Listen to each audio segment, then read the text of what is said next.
জাহান্নামী বান্দারা আবেদন করবে, আল্লাহ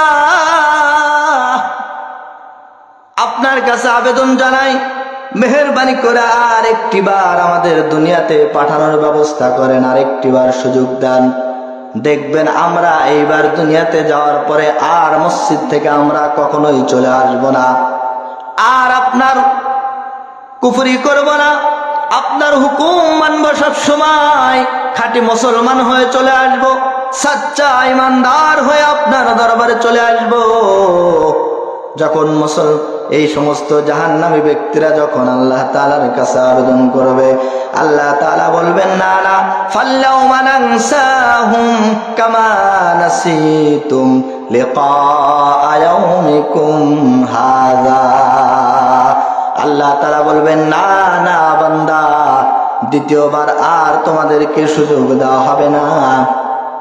তোমরা যেমন দুনিয়াতে আমি আল্লাহ তাআলাকে ভুলে গিয়েছিলে, আজকে আমি তোমাদের মতো অকৃতজ্ঞ বান্দাদের আমি তোমাদের ভুলে গেলাম। নাউযুবিল্লাহ, নাউযুবিল্লাহ। আল্লাহ তাআলা যদি হাসরের ময়দানে আমাকে আপনাকে ভুলে যায়, বান্দা হিসেবে স্বীকৃতি না দেয়, আল্লাহ তাআলা নিজের বান্দা হিসেবে মেনে না নেয়, তাহলে উপায় আছে কি? না, নাজাত পাওয়ার কোনো মুক্তি নাই। এই জন্য আমাদের সময় থাকতে কাজে লাগাইতে হবে, মরণের পর আর সুযোগ থাকবে না। আল্লাহর এক ওলি, আল্লাহর বান্দা কবরস্থান দিয়ে হেঁটে যায়, কোথাও যাইতেছে, যাইতে যাইতে হঠাৎ করে তার কানে সুমধুর কণ্ঠে কোরআন তেলাওয়াতের আওয়াজ ভেসে আসতেছে। বলেন সুবহানাল্লাহ। আল্লাহর বান্দা, বুজুর্গ বান্দা, আল্লাহর ওলি আশেপাশে খুঁজতেছে, কোথা থেকে কোরআনের আওয়াজ আসে, কোথা থেকে সুমধুর কণ্ঠে কোরআন তেলাওয়াতের আওয়াজ ভেসে আসতেছে। আশেপাশে খোঁজাখুঁজি শুরু করে দিছে, না, কোথাও কোনো লোকজন দেখতে পারতেছে না। যাইতে যাইতে হঠাৎ করে সে বুঝতে পারলো কোন এক কবরের ভিতর থেকে আল্লাহর কোরআন তেলাওয়াতের আওয়াজ ভেসে আসতেছে। বলেন সুবহানাল্লাহ। মুসলমান ভাইরা নে আমার, আল্লাহর ওলি থমকে দাঁড়িয়েছেন কবরের পাশে, কান লাগায় দিয়েছেন, দেখি একটু তেলাওয়াত শুনি। কোরআন তেলাওয়াত শুনলে আল্লাহ তাআলার সাথে কথা হয়। কার সাথে কথা হয় বলেন? কোরআন আল্লাহ তাআলার বাণী। যে ব্যক্তি কোরআন তেলাওয়াত করবে, আল্লাহ তাআলার সাথে ওই ব্যক্তির কথোপকথন হবে। বিশ্বনবীজি সাল্লাল্লাহু আলাইহি ওয়াসাল্লাম হাদিস শরীফের ভিতরে বলেন, আফজালুল ইবাদাতি তিলাওয়াতুল কোরআন। শ্রেষ্ঠ ইবাদত হলো কোরআন তেলাওয়াত করা। এটা হলো প্রত্যেক মানুষের জন্য কোরআন শিক্ষা করা ফরজে আইন। ফরজে আইন, বাধ্যতামূলক, সকলের কোরআন শিক্ষা করতে হবে।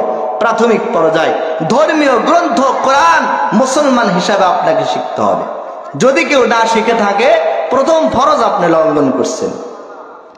এই জন্য যাদের এখন সময় নাই, আপনারা এখান থেকে প্রতিজ্ঞাবদ্ধ হন যে আপনার ছেলে, আপনার নাতি নাতনি যারাই হবে, কাউকে কোরআন শিক্ষা থেকে বঞ্চিত করবেন না। প্রাথমিক পর্যায়ে সকলকে কোরআন শিক্ষা দেবেন। তারপরে আপনি ডাক্তার বানান, লয়ার বানান, সচিব বানান, ব্রিগেডিয়ার বানান, কর্নেল বানান, লেফটেন্যান্ট বানান, জেনারেল বানান, না, কোনো আপত্তি নাই, ইসলামে কোনো বাধা নাই। এদেশে আলেমের, মুফতির যেমন প্রয়োজন আছে, এদেশে ডাক্তারের প্রয়োজন আছে, আছে কিনা বলেন? ইঞ্জিনিয়ারের প্রয়োজন আছে, আছে কিনা বলেন? সবার দরকার আছে।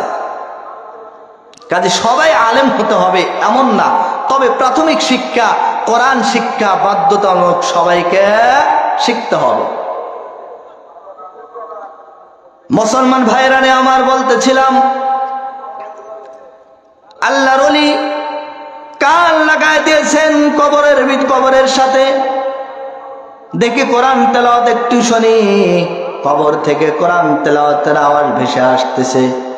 কিছুক্ষণ শোনার পরে আল্লাহর ওলি কবরওয়ালাকে ডাক দেয়া বলে, এরকম যখন দীর্ঘক্ষণ কোরআন তেলাওয়াত শুনলেন, শোনার পরে আল্লাহর ওলি সুবহানাল্লাহ বলে আশ্চর্যান্বিত হলেন। হওয়ার পরে বলতেছে, ও কবরওয়ালা ভাই, তুমি এইভাবে কতদিন পর্যন্ত কবরে শুয়ে শুয়ে কোরআন তেলাওয়াত করো? করে দিতেছে, ভাই আমি এইভাবে 1 নয় 2 নয় বরং 40 বছর যাবত কবরে শুয়ে শুয়ে কোরআন তেলাওয়াত করি। সুবহানাল্লাহ, সুবহান। কয় বছর? 40 বছর যাবত কোরআন তেলাওয়াত করতেছি কবরে শুয়ে শুয়ে।